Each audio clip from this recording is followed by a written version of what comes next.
বাংলাদেশ যখন সমস্ত পতায় শান্তিতে বাস করতেছে, তখন শান্তিতে নাই ইন্ডিয়ার হিন্দু সংখ্যালঘুরা।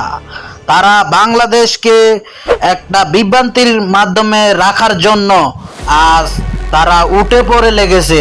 আর তার জন্য সমস্ত পতায় নেতাদেরকে ডাক দিলেন ডক্টর ইউনূস।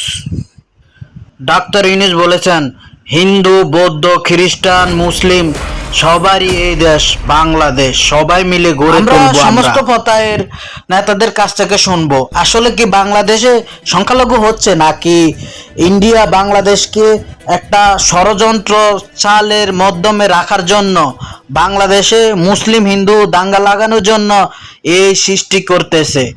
যা বাংলাদেশ আসলে কি সত্যি তারা হিন্দুদের জন্য করতেছে, না আওয়ামী লীগদের জন্য করতেছে, তা আমরা দেখব।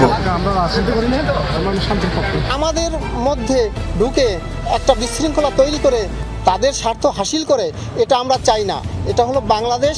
আমরা বাংলাদেশের সকল জাতিরাই সমানভাবে বাঁচতে চাই এবং বেঁচে আছি, কোনো তো সমস্যা নেই। বাংলাদেশের সমস্ত পতায় লোক ভালো আছে, তারপরও হিন্দু সংখ্যালঘুরা বাংলাদেশে সংখ্যালঘু হচ্ছে বলে একটা ষড়যন্ত্র জড়াচ্ছে না। এবং বাংলাদেশে যে এম্বাসি হাইকমিশনার আছে ইন্ডিয়াতে, তারা সেখানে তছনছ শুরু করে দিয়েছে, বাংলাদেশে পতাকা ছিঁড়ে ফেলেছে। তা একটা নির্লজ্জর কাজ করেছে ইন্ডিয়া, তা কখনো ভাবতেও পারি না। যে দেশে কিনা মুসলিমদেরকে অত্যাচার করে, তারা আবার বলে বাংলাদেশে হিন্দু সংখ্যালঘু হচ্ছে। যে হিন্দুরা ইন্ডিয়াতে মুসলমানদের অত্যাচার করে যাচ্ছে, তখন তো বাংলাদেশ কখনো কিছুই নাক গলাচ্ছে না। আজ কেন হিন্দুরা বাংলাদেশের উপর এমন অত্যাচার নির্যাতন শুরু করেছে? তারা কি আসলে কি সংখ্যালঘুর নামে আওয়ামী লীগ সাপোর্ট করতেছে?